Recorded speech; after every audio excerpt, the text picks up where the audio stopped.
Hello students, welcome back to another video. आज की video में हम BA first semester English literature के यूनिट नंबर 4 में जो शॉर्ट स्टोरी दी गई है उसको पढ़ने वाले हैं। देखिए, आपके सिलेबस के अंदर कई सारी शॉर्ट स्टोरीज दी गई हैं, तो यूनिट नंबर 4 में जो सबसे पहली स्टोरी है वो है द लास्ट लीफ, जिसको लिखा है ओ हेनरी ने।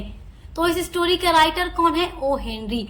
तो आज की वीडियो में हम द लास्ट लीफ स्टोरी को पूरा डिटेल में पढ़ने वाले हैं और ये जो स्टोरी है बहुत ही अच्छी, इंटरेस्टिंग, मजेदार स्टोरी है। जब आप स्टोरी को पढ़ेंगे और एंड तक पहुंचेंगे तब आपको पता चलेगा कि वाकई ये कितनी मजेदार, इंटरेस्टिंग स्टोरी है। और इसका जो एंड होता है एक ऐसा होता है कि पढ़ने वाला जो भी रीडर है काफी ज्यादा शॉक्ड हो जाता है और आपको भी काफी ज्यादा शॉक्ड लगने वाला है, क्योंकि ये स्टोरी है ही कमाल की।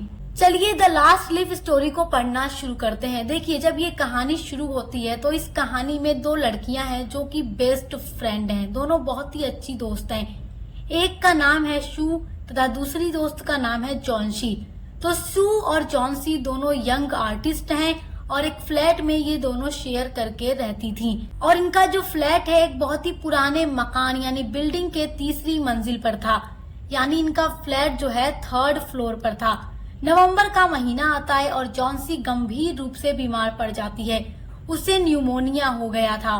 तो जब जॉन्सी को न्यूमोनिया हो गया तो वो अपने बिस्तर पर दिन भर लेटी रहती और बिना हिले डुले केवल खिड़की के बाहर देखती रहती थी।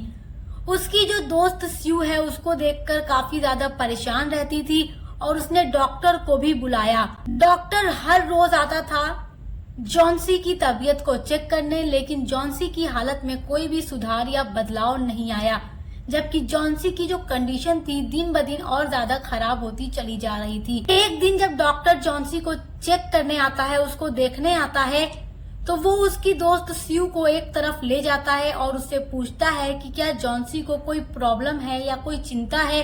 तो स्यू कहती है नहीं, ऐसा तो कुछ भी नहीं है, लेकिन आप ये बात मुझसे क्यों पूछ रहे हैं? तब डॉक्टर स्यू से कहता है कि देखो, मुझे लगता है कि जॉन्सी ने अपना पूरा मन बना लिया है अच्छा न होने का। अगर वो खुद चाहेगी कि वो अच्छी नहीं होगी, अगर वो खुद जीना नहीं चाहेगी, तो मैं चाहे कोई भी दवा उसे दे दूं, कोई दवा उसकी हेल्प नहीं करेगी, उसकी तबीयत को रिकवर नहीं कर पाएगी। जब स्यू डॉक्टर की ये बात सुनती है कि डॉक्टर कहता है कि जॉन्सी ने अपना पूरा मन ही बना लिया है कि वो जीना नहीं चाहती, तो वो ठीक भी नहीं हो पाएगी, तो ये बात सुनकर स्यू काफी ज्यादा परेशान हो जाती है और अब वो आसपास की सारी चीजों में जॉन्सी का इंटरेस्ट जगाने की कोशिश करने लगती है। तो स्यू क्या करती है, अपनी दोस्त जॉन्सी के कमरे में आती है और उससे फैशन और कपड़े के बारे में भी काफी ज्यादा बातें करती है, ताकि इन बातों से जॉन्सी का मन बदले और उसका इन चीजों में इंटरेस्ट पैदा हो जाए। और उसके बाद स्यू क्या करती है कि अपना ड्राइंग बोर्ड लेकर के जॉन्सी के कमरे में आ जाती है और अपनी पेंटिंग बनाने का काम इसी के कमरे में शुरू कर देती है। और स्यू पेंटिंग बनाते टाइम सीटी भी बजाती रहती, ताकि उसके सीटी बजाने की आवाज से भी जॉन्सी का मन इसकी तरफ आ सके। स्यू ने जो कुछ भी काम किया उन सब कामों का भी जॉन्सी के ऊपर कोई असर नहीं पड़ा। उसके बाद अचानक स्यू ने जॉन्सी को कुछ अपने आप में फुसफुसाते हुए सुना और स्यू तेजी से उसके बिस्तर की तरफ झपटती है और वो सुनने की कोशिश करती है कि जॉन्सी क्या बोल रही है। तो जॉन्सी को वो उल्टी गिनती बोलते हुए सुनती है। जॉन्सी खिड़की के बाहर देख रही थी और कह रही थी 12। कुछ समय बाद वो फिर फुसफुसाती है 11, 10, 9, 8, 7। इस तरीके से वो उल्टी गिनती कर रही थी और इन सब चीजों को सुनकर सू पूछती है कि तुम खिड़की के बाहर क्या देख रही हो और क्या चीजें तुम गिन रही हो, वो भी उल्टे। तो सू ने देखा कि उसकी खिड़की के सामने जो बेल का पेड़ है वो उसी को देख रही है और उल्टी गिनती कर रही है। बाहर तेज हवा भी चल रही है जिससे पेड़ के पत्ते गिर रहे हैं। तो ये चीजें देखकर सू पूछती है कि प्यारी जॉन्सी क्या हुआ है। उसके बाद जॉन्सी कहती है 6। अब वे और तेजी से गिर रहे हैं। ये बात जॉन्सी कहती है। फिर जॉन्सी कहती है कि 3 दिन पहले लगभग इस पेड़ पर 100 पत्तियां लगी हुई थी और अब केवल 5 पत्ती बची है।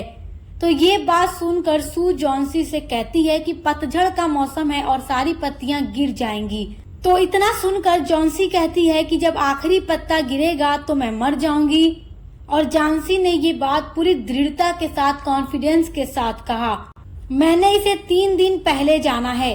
मतलब ये बात जॉन्सी कहती है सू से कि मैं 3 दिन पहले इस बात को जान चुकी हूँ कि जब पेड़ का आखिरी पत्ता गिरेगा तो उसके साथ साथ जॉन्सी यानी मैं भी मर जाऊंगी। तो सू कहती है कि ये क्या बकवास कर रही हो, तुम एकदम अच्छी हो जाओगी और बेल के पत्ते को गिरने से तुम्हारे जिंदगी का क्या लेना देना है। बेल का पत्ता तो गिर रहा है क्योंकि पतझड़ का मौसम है, तो ऐसा क्या है कि आखिरी पत्ता गिरेगा तो तुम मर जाओगी, तुम बिल्कुल ठीक हो जाओगी। डॉक्टर ने पूरे कॉन्फिडेंस के साथ ये बात कही है। तो जॉन्सी ने सू की कोई बात नहीं सुनी। उसके बाद सू जाती है कमरे से निकलकर और उसके लिए एक बोल में सूप लेकर आती है। तो जॉन्सी ने कहा कि मुझे सूप नहीं चाहिए, मुझे भूख नहीं है, अब केवल पेड़ पर 4 पत्तियां ही बची हुई हैं। मैं अंधेरा होने से पहले उस आखिरी पत्ते को गिरते हुए देखना चाहती हूँ और फिर मैं हमेशा के लिए सो जाऊंगी। ये बात जॉन्सी सू से कहती है। सू जॉन्सी के बिस्तर पर बैठ जाती है और उसे किस करती है और कहती है, तुम मरने वाली नहीं हो। मैं पर्दा नहीं खींच सकती क्योंकि मुझे उजाले की जरूरत है, क्योंकि मैं अपनी पेंटिंग बना रही हूँ, इसलिए कि मैं इसे बेचकर कुछ पैसे कमाना चाहती हूँ। तो मेरी प्यारी दोस्त, तुम मुझसे एक प्रॉमिस करो कि जब तक मैं अपनी पेंटिंग बनाऊंगी तुम खिड़की से बाहर नहीं देखोगी। जब सू जॉन्सी से बहुत ज्यादा रिक्वेस्ट करके कहती है कि प्लीज तुम बाहर मत देखना क्योंकि मुझे उजाले की जरूरत है, इसलिए मैं पर्दे को गिरा नहीं सकती क्योंकि मुझे अपनी पेंटिंग बनानी है, तो इस बात पर जॉन्सी कहती है कि ठीक है, मैं बाहर नहीं देखूंगी। थोड़ी देर बाद फिर जॉन्सी कहती है कि जल्दी से अपना पेंटिंग बनाकर पूरा करो क्योंकि मैं उस आखिरी पत्ते को गिरते हुए देखना चाहती हूँ और मैं अब वेट करते करते थक गई हूँ क्योंकि मुझे मरना है, इसीलिए मुझे उस बेचारी थकी हुई पत्ती की तरह शांति से जाने दो। ये बात कौन कहता है? जॉन्सी सू से कहती है। तो सू ने कहा, तुम सोने की कोशिश करो, तुम्हें कुछ नहीं होगा, तुम अच्छी हो जाओगी। थोड़ी देर बाद सू जॉन्सी से कहती है कि देखो मैं नीचे जा रही हूँ बेहर मैन के पास क्योंकि मुझे बेहर मैन से कुछ मदद लेनी है पेंटिंग बनाने में। अब देखिए ये बेहर मैन कौन है? ये इस स्टोरी का तीसरा मेन कैरेक्टर है और ये एक 60 साल का बूढ़ा आदमी है और ये भी एक पेंटर है और उसका सपना है कि वो अपनी लाइफ में एक न एक दिन एक ऐसी पेंटिंग जरूर बनाएगा जो मास्टरपीस हो, क्योंकि ये 60 साल का हो चुका है लेकिन अभी तक इसने कोई भी ऐसी पेंटिंग नहीं बनाई थी जो एक मास्टरपीस हो, एक अलग हो। तो इसका ख्वाब है कि अपने जीवन में वो एक न एक दिन ऐसी पेंटिंग जरूर बना लेगा। तो सू जब कहती है कि मैं नीचे जा रही हूँ बेहर मैन को बुलाने के लिए, तो इतना कहकर सू नीचे की तरफ भागती और जो बेहर मैन है वो उसी बिल्डिंग के ग्राउंड फ्लोर पर रहता है जिस बिल्डिंग के 3rd फ्लोर पर सू और जॉन्सी रहती हैं। सू नीचे जाकर बेहर मैन को अपनी सॉरी प्रॉब्लम बताती है कि जॉन्सी मान बैठी है कि जब आखिरी पत्ता पेड़ का गिरेगा तो आखिरी पत्ते के गिरने के साथ साथ वो भी मर जाएगी और इस दुनिया से हमेशा के लिए चली जाएगी। तो सू की ये बात सुनकर बेहर मैन कहता है कि क्या जॉन्सी पागल हो गई है? वो इतनी पागल वाली बात कैसे कर सकती है? तो सू ने कहा क्योंकि उसे बहुत तेज बुखार है और वो खाने पीने से भी मना कर देती है, वो कुछ भी न खाती है न पीती है, इस वजह से मुझे उसकी काफी ज्यादा फिक्र है। तो बेहर मैन कहता है सू से कि मैं भी तुम्हारे साथ ऊपर चलूंगा और जॉन्सी को देखूंगा। वो दोनों दबे पांव कमरे में आते हैं और देखते हैं कि जॉन्सी सोई हुई है। उसने पर्दों को साथ खींचा और वे दूसरे कमरे में चले गए। जब सू और बेहरमैन दूसरे कमरे में जाते हैं तो वो कमरे की खिड़की से बाहर देखते हैं तो बेल के पेड़ पर केवल एक पत्ती लगी हुई थी और बहुत तेज बारिश हो रही थी और ठंडी बर्फीली हवाएं भी चल रही थी। ऐसा लगता था मानो अब किसी भी मिनट वो पत्ती गिर जाएगी। तो ये चीज देखकर बेहरमैन एक वर्ड भी नहीं बोलता और वो नीचे अपने कमरे में वापस आ जाता है। जॉन्सी जब अगली सुबह जागती है तो बहुत ही कमजोर आवाज में वो सू से पर्दा हटाने के लिए कहती है। सू घबरा गई और धीरे धीरे पर्दा हटाने लगी। तभी उसने देखा कि बेल का पत्ता एकदम हरा भरा और स्वस्थ दिखाई दे रहा है और आंधी और तेज हवाओं ने भी उस पत्ते का कुछ नहीं बिगाड़ा।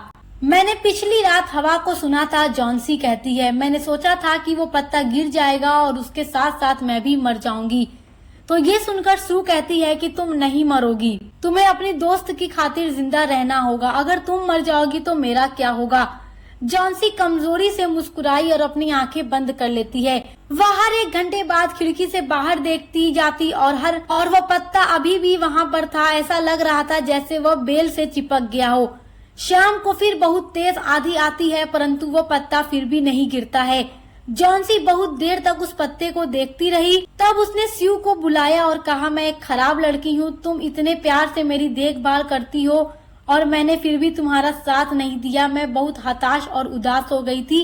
आखिर इस आखिरी पत्ते ने मुझे बता दिया कि मैं कितनी गलत थी। मुझे अब यह एहसास हो गया है कि मरने की चाह करना एक गुनाह है। सीयू ने जॉन्सी को गले लगाया और उसने उससे गर्म सूप भी पीने के लिए दिया और शीशा भी। जॉन्सी ने कंघी की और खुशी से मुस्कुराई और तभी डॉक्टर वहाँ पर आता है जो हर रोज चेक करने जॉन्सी के लिए आया करता था। उसने जॉन्सी की जांच की और कहा कि तुम बिल्कुल ठीक हो जाओगी।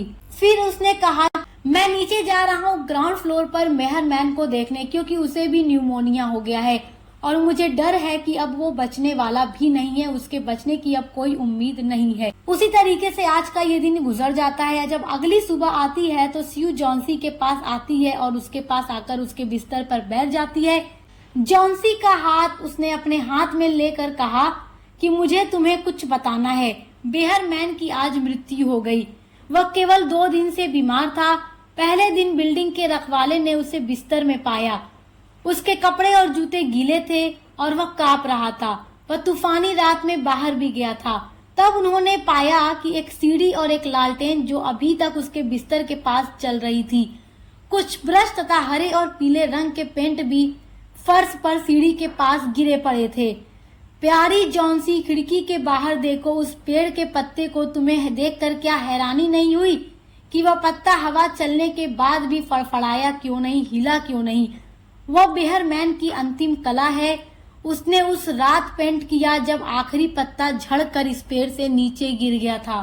तो जब उस रात बहुत तेज आंधी तूफान के साथ हवा चली थी तभी बेल का वो आखिरी पत्ता भी गिर गया था। लेकिन बेहरमैन ने जाकर आंधी तूफानी रात में भी उस बेल के पत्ते को उसी दीवार पर बनाया, बिल्कुल उसी तरीके से, ताकि जब अगली सुबह जॉन्सी उसे देखे तो उसे जीने की एक इच्छा मिल जाए, एक उम्मीद मिल जाए। तो देखिए 60 साल का वो बूढ़ा कलाकार जो अपने जीवन में एक मास्टरपीस पेंटिंग बनाना चाहता था, वही उसकी पेंटिंग है द लास्ट लीफ, जिसको बनाने के बाद वो मर जरूर जाता है लेकिन जॉन्सी को वो एक जीने की उम्मीद देकर जाता है।